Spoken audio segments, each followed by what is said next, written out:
And at 10, Henry. My name is Henry, and I recently went into business with a longtime friend named William. We bought the rights to this character named Fredbear and rebranded into a pizzeria with arcade games and singing animatronics. He is the business end and I am the creative end. My creations were supposed to help kids, but now they've seemingly been warped, molded into something else entirely. The police said that they can't help me, but I know what Afton has been doing. He's trying to take children away from their families, but not before doing unspeakable things. I tried to buy him out yesterday, used the shotgun clause in our contract, but he was able to outbid me. Now he owns the company and I'm stuck here with nothing. My daughter keeps trying to go, saying even if I don't own the company she still loves what I made. But I know what he will do if he finds her. I've banned her from going, but still added a secret part to her favorite bracelet. That makes sure our security protocols focus on her. It sounds selfish, I know, but wouldn't you do anything to save your kid? Why is there someone knocking? This isn't good. We need to leave. Where's my daughter? What the hell is at my door? And at 9, Chuck E. Cheese. When I was in college, I was a night guard at Chuck E. Cheese. Well, night guard is sort of a loose term here. After they closed, I would have to stick around for a few hours and make sure no kid was hiding in the store, or that the animatronics were turned off. Well, one night, I swear to God, it was almost exactly like these damn games everyone's been freaking out about. One summer night, it was close to the end of my shift, which at that point was 3 a.m. I was waiting in the security room with the cameras on, with YouTube on my phone, watching the latest videos from my favorite YouTubers, when all of a sudden I see movement on the cameras. I look up and I see one of the animatronics dancing. I don't know how it got turned on, but I went to go turn it off and it was gone. While I was out there, another one started dancing, but then it put its hands on the banister that the robots sit behind. Then the curtain closed and I heard nothing. I went to report it to my manager, but my watch fell off as the time hit 3 and I just left it alone. When I got back the next day, the robot was back. I still don't know what I saw that night, but I've never worked another security job again. And it ate Crying Child.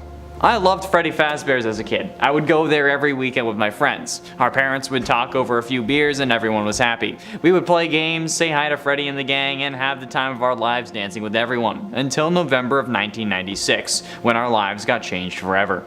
We were playing skee-ball until I had to go to the bathroom. When I got back, my friends weren't there, and their tickets were hanging out in the machine. I grabbed them and went back to our parents, who said that they had gone to the bathroom, which wasn't true because I was just in there. I start heading over to see if they were really in there, but as I walk past a dark room, I see someone with them. He was tall, he looked old and had a purple shirt on. Awkward. He put a head on one of them and then turned around and saw me. He started towards the door, but then I ran back to my parents. He came out and I pointed at him, saying that he had my friends. My parents just said it was a good time to go and took me home. My friends were never found. Nobody believes me. They say that I was only a kid then, but it's been over 20 years and they never looked where I told them. Idiots. All of them. And it's 7, Chica's Party World. After the fall of Freddy Fazbear's, the IP to the characters were still intact. So an individual named Riley bought the rights to Chica, the yellow bird with her signature cupcake. They opened a new pizzeria with new branding, but still in the same building. It had all the amenities that one needed after all. We would regularly have officers at the location, constantly checking to make sure that Afton never showed his face, and he never did. But then we noticed neither did the owner. After talking to some of the employees while off duty, they had never met the owner either. The man was said to only arrive after the place had closed and everyone had left to take the earnings from the register. We ran the owner's name against our database and there was nobody in the city with the name Riley Tremakovic.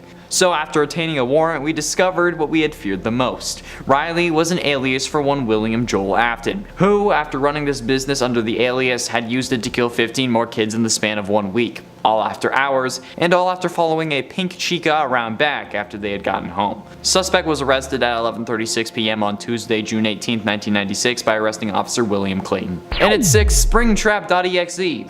Five Nights at Freddy's 3 just came out. I've been a fan of the series since the beginning, especially after everyone was making theories about the story. I wanted to play 3 when it came out, but I never really had money. I was looking for the game online, but all I could get was links to buy it. And the only links I were finding were to a website called Pirate Bay that was using a separate program.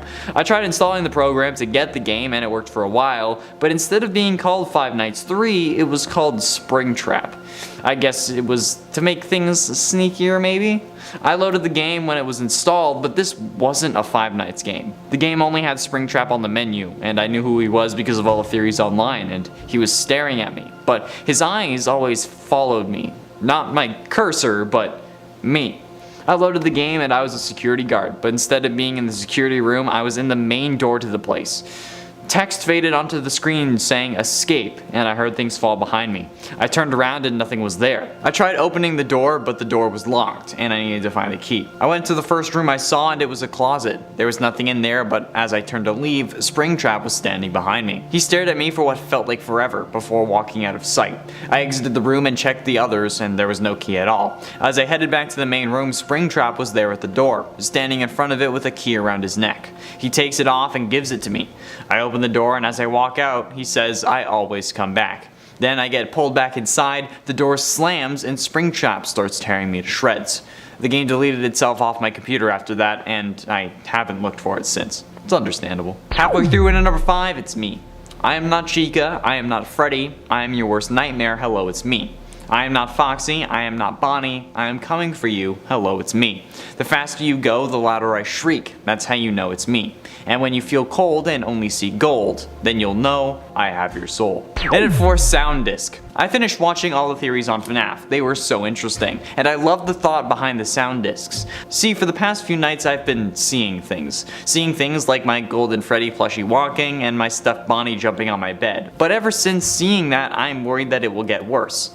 Update, I was right. Last night I had some of the worst dreams imaginable. The monsters were coming after me. It was almost exactly like the FNAF 4 gameplay, but only in my house. I don't know what to do. I don't think I can handle it anymore. I might just give up. Getting close to the end of number 3, help wanted. My local Chuck E. Cheese had a help wanted sign in the window, so I figured I would try applying since I've played all the Five Nights games. When I brought it up at the interview, the manager hired me on the spot. I thought it was a joke, but later on I figured out why. My first night was exactly like the Five Nights games. Some recorded messages teaching me about the job, and since the managing security guard was on maternity leave. And it had a similar setup to the games. Nothing happened until the next night, where animatronics started playing songs and dancing. The next night, one of them was missing, even though it was there earlier in the day, and I just thought it was my mind playing tricks, but I found it in the kitchen. My final night was where it got bad. All of the animatronics were gone, and I saw them walking on the security camera. They were walking towards me. So the only thing I thought to do was jump out of the window and never go back. The place was shut down a week later for foul odors and ooze coming out of the robots. Penultimately, in number 2, Michael. I know my father's secret. My name is Michael. You may know my father, William. I saw him carrying bags home after work, but when I looked inside, I saw people. People who I once called my friends were cold, pale, and lifeless in a bag being carried by my father. When I confronted him, he told me to stay out of it, but I am not letting this happen. I know that my sister died, but she wouldn't want this. He asked me why I couldn't get over it, and obviously because I can't get the image out of my head. Carrying bodies of dead kids? I don't even know how long you've been doing this. He didn't like it when I said that. He took one of my arms and one of his robots and hit me. Everything went dark, but I could still hear him. He said he wanted to put me back together, whatever that means. And finally, in at number 1, Junior's. I was with a few of my buddies grabbing some drinks at Junior's, a bar down the block from me. The bouncer called him William and tells him that he knows he's not allowed in. We have no idea why, and we've been coming here for the past few years, and we have never heard the mention of anyone named William. Then the guy starts getting aggressive, yelling and even shoving the bouncer. At least it explains why this bar has a bouncer. It's for this guy. All of a sudden he falls to the floor, and this William guy comes strolling in with a shirt now tinted red. I start freaking out, but my friends are telling me to stay calm. William then yells for someone named Henry, to which the guy behind me stands up. "What do you want, William?" William yelled that he snitched and started walking towards us. My friends and I got ready to stand up, and Henry pushes my shoulder back down, telling us to stay seated. "You were killing kids, William," he said. Henry told him quietly, but my friends and I heard him. William smiled and said if that's how you see it before walking away. But before closing the door, he leaned back in and shouted, "Call your daughter.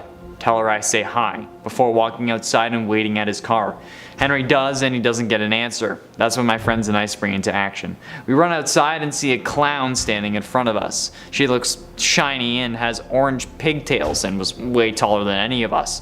I heard the sound of metal on metal, but then everything went black. Into 10, the Fredbear Virus. While refreshing skunkgames.com, I was waiting for a teaser for FNAF 4, but the screen went black. After a while of waiting, I saw something flash on the screen. It looked like a weird Fredbear. After it appeared, my computer got the blue screen of death and I had to shut it down. Then I turned it back on. There were all kinds of numbers flashing by, but I swear I saw Golden Freddy a few times. 5 minutes later, the screen was tinted red, and I started hearing church bells. Distorted church bells. It rang 12 times, and sure enough, it was midnight, but I swear it was like 3:30 15 seconds ago. Then, it showed my desktop, but the only icon was SC877 Games. Eventually, I clicked it because why not? Well, I'll tell you why not. This is why not, stupid. When it loaded, it was a close-up version of Fredbear's face, and it played the jump scare audio. Text on screen said Fredbear_virus.exe has started running, and it kept showing that. After saying that a few times, my computer shut off and wouldn't turn back on.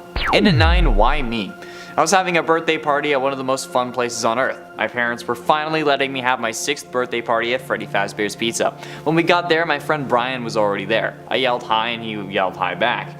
After a few minutes, my other friend Jenny showed up. Since it was their first time here, we decided to sneak backstage with my other friends and see Freddy himself. When we did, I ran over and hugged him, and he hugged me back. I asked when Golden Freddy would be out, and he told me a few minutes, but to follow him and we could go get some pizza. He asked what my name was and I told him Noah Blackley. We followed him into the room, but he was gone, and a man in a purple sweater had arrived instead. The last thing I remember is screaming as someone was banging on the locked door, and seeing my friends getting put into some spare suits. A few years later, someone walked in looking for a job as a night guard. Someone on the phone greeted him and asked for his name. He said his name was Frank Blackley. Oh my god, it's him. Dad, it's me. It's me! And it ain't Plushtrap. I am a huge fan of the Five Nights series, the wonderful world building and the rich lore. I love the game so much that I collect Five Nights memorabilia and collectibles. My favorite is an exclusive Plushtrap stuffy I got from Hot Topic. It's so creepy, but I love it. I have it sitting on a stool in the corner of my room. 4 is my favorite FNAF game, so getting it for Christmas was incredible. I asked my mom where she got it because they were so exclusive and only were out like 2 years ago, but she said she got it from a man selling his late daughter's things because they were too painful to look at. I think I know why she died. A few nights ago, I think Plushtrap started moving. He would be in different positions when I woke up, and not just positions where he fell over. At first, I thought my dad was messing with me, but he swears he knows nothing about it. Last night when I woke up, he was at the side of my bed, sitting on the ground. I don't think that I can fall asleep tonight. It's like he's staring at me. It's 7 AM and I haven't been asleep. It's light out now. It should be okay, right? And at 7, helpful Foxy. Have you ever thought about Foxy? I mean, he's a fan favorite after all. And look at the animation when he comes into your office. He isn't really attacking you, but instead he looks like he was checking in. Maybe he tried to save someone and got damaged, hence the hook. So instead of spending money on the repairs, they put him behind a curtain so the other animatronics wouldn't attack him. I know this for a fact. When I was playing the first game, I forgot to check on Foxy and he came into my room, but the game didn't end. He walked behind me and waited. I was waiting for the jump scare, so I didn't continue the game, and when Chica had showed up at my window, Foxy ran out. The same sounds as when someone is in the kitchen played, and then he ran back in. And when I loaded in the next night, the 2 animatronics were gone, but Foxy was too. And it's 6, night 8.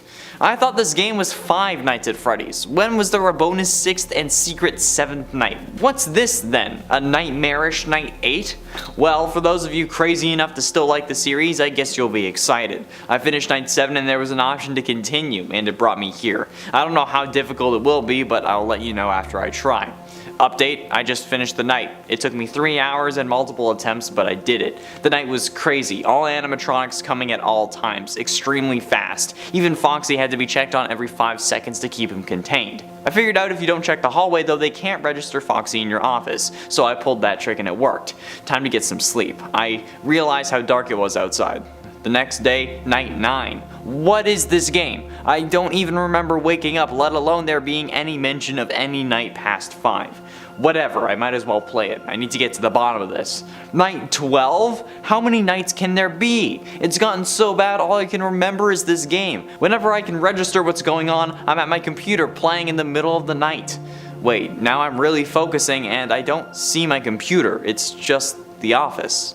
Oh no. Halfway through into number 5, bells. I've been awake all night. I can't handle it anymore. The monsters are coming. They're terrifying. The teeth, the expressions, the stomachs. The monsters keep coming down the hall. The Foxy keeps appearing from the closet, and the only time I know I'm safe is once those damn bells go off. The grandfather clock in my room. Once it's 6 a.m. the monsters stop. They leave me alone. They go back to whatever corner of hell they came from. I think they're scared of it, and they know. Last night I caught Fred trying to get into the clock. Luckily, as he left, the clock rang and it was 6 again. But tonight I'm worried. The mania starts. I run to each door, listening for sounds, and to the closet to make sure that the toy stays a toy. And don't even get me started on the bed. No matter what I do, there is always something there. I don't think I hear anything outside, but then crash. I look and the grandfather clock is missing. No, it's not. It's on the ground in pieces. They smashed it. Now I have no bells to protect me. They're coming. And at 4, I am Afton. My name is William Afton. Not me, I'm not. Gotta put that on the record, don't sue me.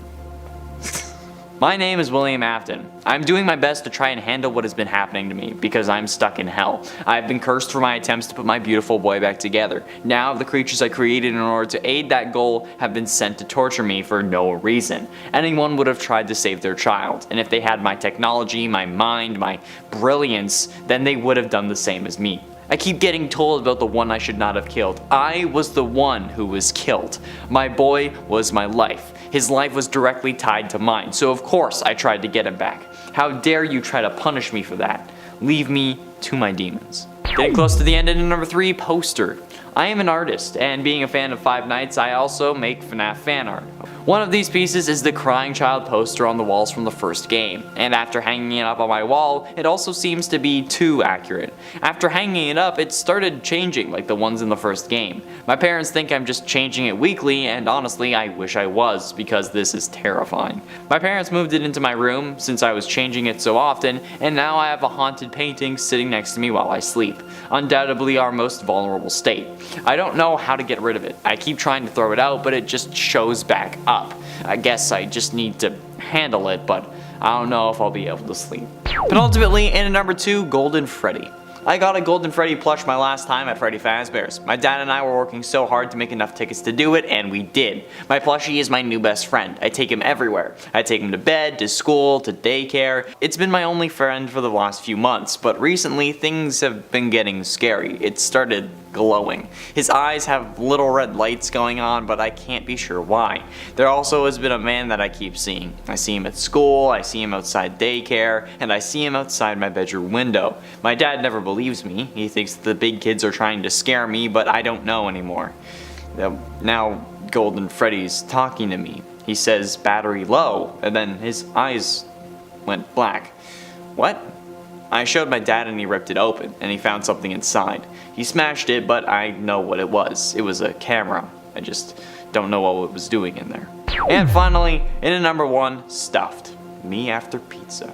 Finally, my parents are bringing me to Freddy Fazbear's with David and Joey. When we got there, Golden Freddy was already out in the dance zone. David, Joey, and I ran over immediately because we love Golden Freddy. He was throwing tickets around for the prize counter, and he said that he had more in the back. He went to get them as we collected the remaining ones. When he took a while to come back, the other children went away. But we had just gotten there and he left so soon. So Joey, David, and I went to go find him. We enter one of the rooms and the door closes. We turn around and see Golden Bonnie. Joey loves Golden Bonnie, so he went in for a hug. And he got so excited that after he hugged him, he went into shock and fainted. He must have had ketchup on him because it started pooling around him. Then everything went cold. My mom told me to keep my jacket with me, but then I see David fall over too. And then Bonnie picks him up and the lights go off, and I hear metal clanging together. And at 10, the secret level. The Christmas update for FNAF Help Wanted's flat mode was something interesting. It created a new era in the Pizza Party minigame that you had to go to instead of ending the game. Everyone was making videos about this new, never before seen location, and I was excited to check it out for myself. That was a big mistake. I get to the back room in the Pizza Party minigame once again, and this time look to the right where I see a new door open up. I click it and the screen goes black. But when I can see, the level is nothing like what it was shown on YouTube. Maybe they had a YouTube safe version, maybe Scott sent them a copy with another room, maybe they were planning it all in unison, but my god, this was horrific. It was still outside that coming soon billboard like the original, but this time it was like a meet Santa kind of thing too. There were kids lining up to sit on Santa's knee and tell them what they wanted for Christmas so their parents could know. And I say were because, well, I don't think they're waiting in any lines anymore. The snow was red and soaked in what I can only guess was their children's blood, and the body's still laying there. 15 kids for the 15 victims of Purple Guy. The Santa was still there. I figured he was dead too, but instead, he removed his beard and somehow it was Glitchtrap. I don't know how I didn't see it before. It felt like when Harvey Dent doesn't realize it's the Joker until he takes his face mask off. Glitchtrap stood up and I quickly turned off my game before he had the chance to add me to his collection. In a night tree trimming. I was home after a long day of work. My girlfriend was coming over in a couple hours and my Christmas tree still hadn't been decorated. My girlfriend had already said that she was sick of decorating trees since she did one at her mother's and then one with her father. They had been separated since she was 15, nearly 10 years ago. I've been playing a lot of video games lately to pass the time before going to sleep since she had been so busy. And recently I've been playing Five Nights at Freddy's, an indie game series that really blew up. But I can't see why. It's not scary. At least, I didn't think I was scared. As I started putting my silver and blue ornament balls on the tree, something I plan to sign into conversation later, I thought I saw something standing behind me in the reflection of the blue run. I spun around and there was nobody behind me. I put a silver one up and I think I see something again, but this time I saw it properly. It looks like a giant chicken with arms and legs holding a cupcake? It was looking at me from my closet. I turned around and the door was closed. I went to check inside, but when I opened the door, there was nothing. I checked the reflection and it also had nothing in the closet anymore. I figured I was just hallucinating since I was tired and had been playing that game so much. But then I heard the closet door slam. I called my girlfriend and told her not to come. It's now 5 a.m. and I just need to wait until the sun comes up. And Plushtrap. I love the Five Nights at Freddy's series. I've been a fan since the first game and I love the series even more every time a new game comes out. I have them all and I love playing them, especially at night in a dark room on weekends when I don't have school. For Christmas, the only thing I wanted was a Plushtrap doll, a character from FNAF 4 that really creeped the hell out of me. He was like a smaller version of Springtrap, and there was this Etsy shop that described their dolls as faithful recreations, so I asked my parents for that and only that since it was fairly expensive. Luckily, I was able to get the doll as well as a couple other things for Christmas, which was a nice surprise for me. But for the rest of the day, I was running around playing with that doll. At the time, I didn't realize what a big mistake I had made, but that Etsy shop wasn't lying when they said faithful recreation, although they should have included the whole moving in your sleep thing. He only moved a little the first few nights, slumping over and falling off the chair, but after that it got freaky. He would climb onto the bookshelf or on the top of my dresser, but wherever he was always looking at me when I woke up. Last night he woke up on my bed. He was laying on my other pillow, staring at me. My parents didn't believe me. Joked that that's what the faithful recreation meant, but now I'm terrified. I've painted a red X on the floor, and I hope that I can stop him on it. And it's 7 VR. The FNAF VR Christmas update didn't really change the gameplay. It fixed some bugs and added some decorations, but the gameplay was the same. Some places didn't even have the new decorations, like the night terrors for example. I don't know why a kid would want to decorate his room for Christmas, but hey, I'm not the one to judge. Especially if that kid is meant to be in a coma. But for some reason, the animatronics were dressed up. They were wearing Santa hats and left footprints of snow behind like they had just gone outside. This makes them easier to track, but they were also quick, like a kid waking up their parents at 5 a.m. on Christmas morning quick. They had no regard for the amount of time it takes to get to the other hallway. As soon as they were gone, boom, they were on the other side. I don't know how they thought this would be possible, especially with Nightmare Fredbear. Fredbear was wearing a full Santa outfit, with the coat, the boots, the hat, everything. Maybe it was supposed to be comforting, but I was never able to survive until even 2 a.m., let alone 6. Santa Fredbear is now my sleep paralysis demon. And at 6, the joy of Christmas. It's an early night on Christmas Eve. I was sitting in my living room watching my favorite Christmas movies from when I was growing up. The Santa Claus, Home Alone 1 and 2, Frosty the Snowman, The Year Without a Santa Claus, Rudolph the Red-Nosed Reindeer, I'm sure you know them. But for some reason, I felt like something was watching me. I felt like I could turn to my left at any minute and someone would be standing there. This wasn't entirely false, since in a few hours I would see the face of true terror, but never in my wildest dreams did I think my own creations would watch and attack me. Hello.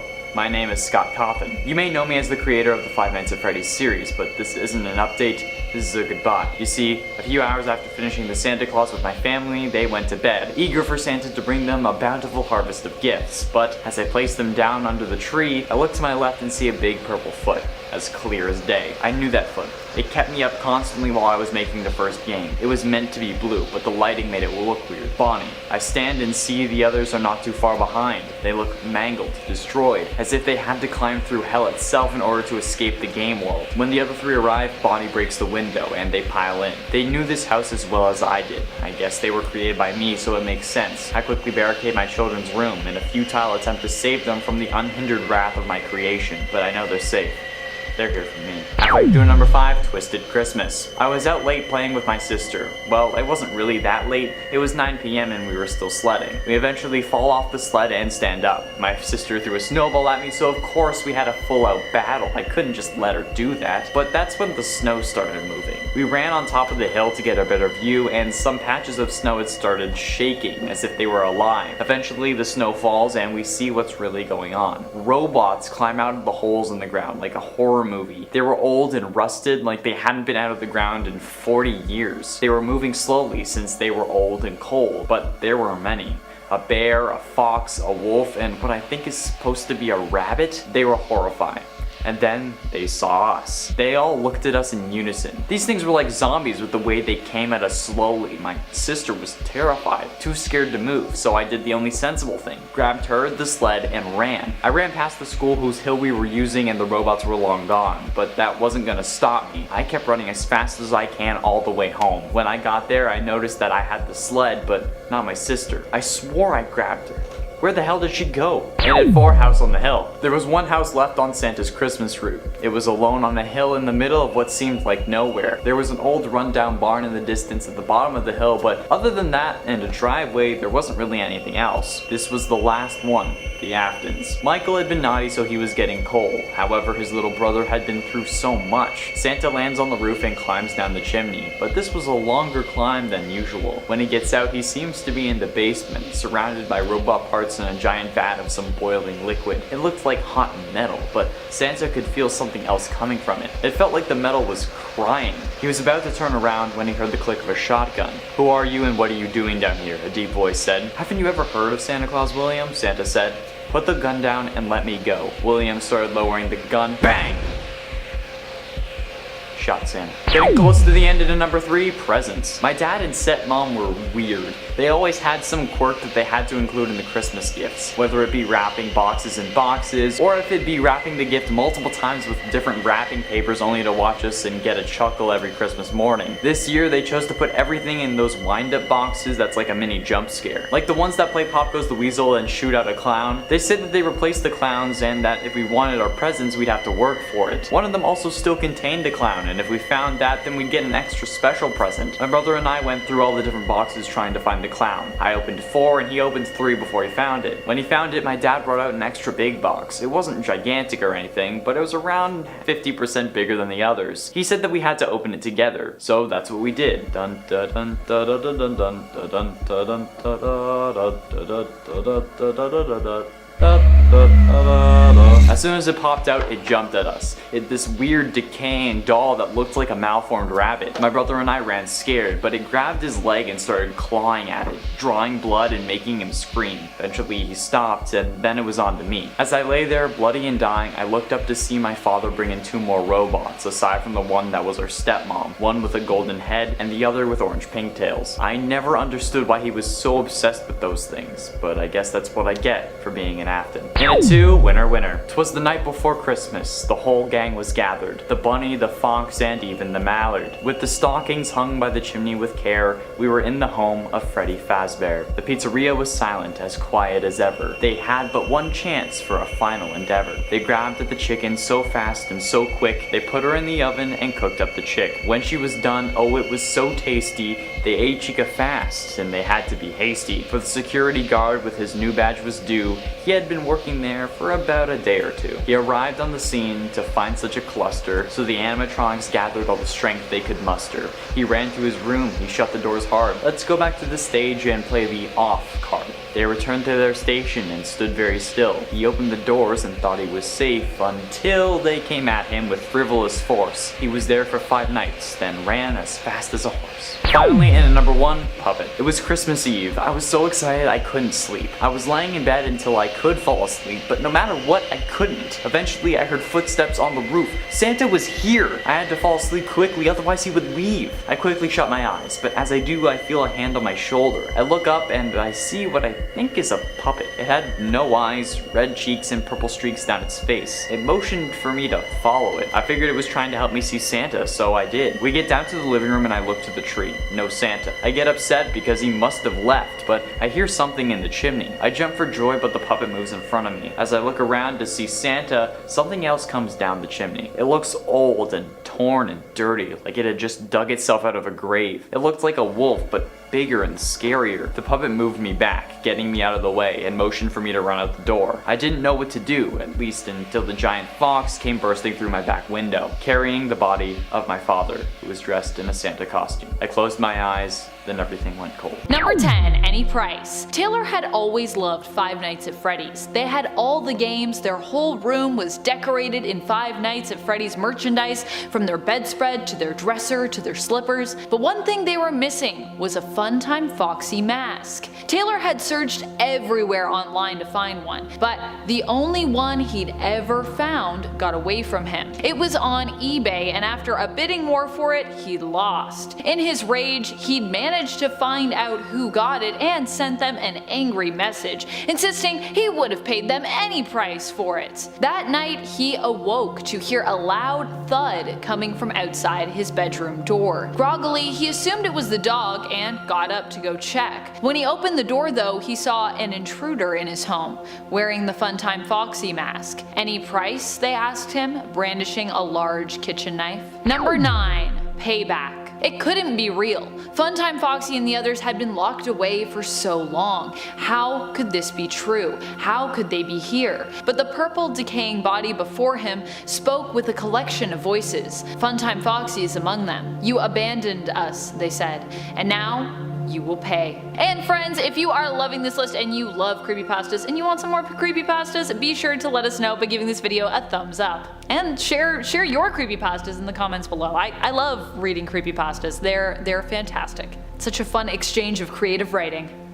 Number 8. Elizabeth's friends. Elizabeth loved to come to work with her dad. There were always so many fun new friends to meet. There was Funtime Freddy and Ballora, and today he was making someone new. After this new friend was made, he promised to make an animatronic just for her. She played in the metallic halls, each hop as she played with her skip ball reverberating off its walls. She started to sing a little song and was delighted when she heard Ballora's voice from her gallery join in. And then Freddy began to join in as well. From there, she heard a new voice. She continued to sing and followed it to her father's laboratory. There she saw a new friend, a pink and white fox. Meet Funtime Foxy, her father said. As Funtime Foxy blinked its eyes open for the first time, it smiled at her. She smiled back. Then it looked at its surroundings, her father, and its expression changed.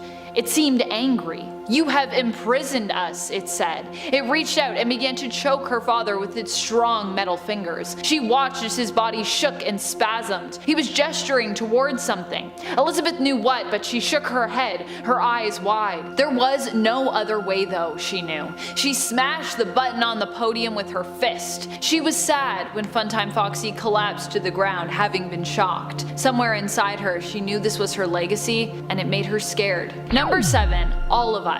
Sophie had just graduated school and was looking for a summer job to occupy her and help her pay her living costs during her final summer before setting out to look for something in her field in the fall. As she scoured the wanted ad, she noticed a job looking for a nighttime security guard that appeared to be part of Fazbear Entertainment and involved work in an underground facility where animatronics were held. She immediately got excited and was even prepared to make sure she went and got all the prerequisites needed before applying. However, she was confused but happy to see that there were none. The ad read no experience needed. She was the only applicant apparently, so Sophie ended up being hired. On the first day of her job, nothing much happened. On the second day, she noticed some of the animatronics holding areas had become open, but she managed to secure them again before the animatronics wandered off. On the third night, Funtime Foxy's holding area became unlocked, but when she went in to secure it and check in, Foxy was nowhere to be found. As she searched the room, she heard from above,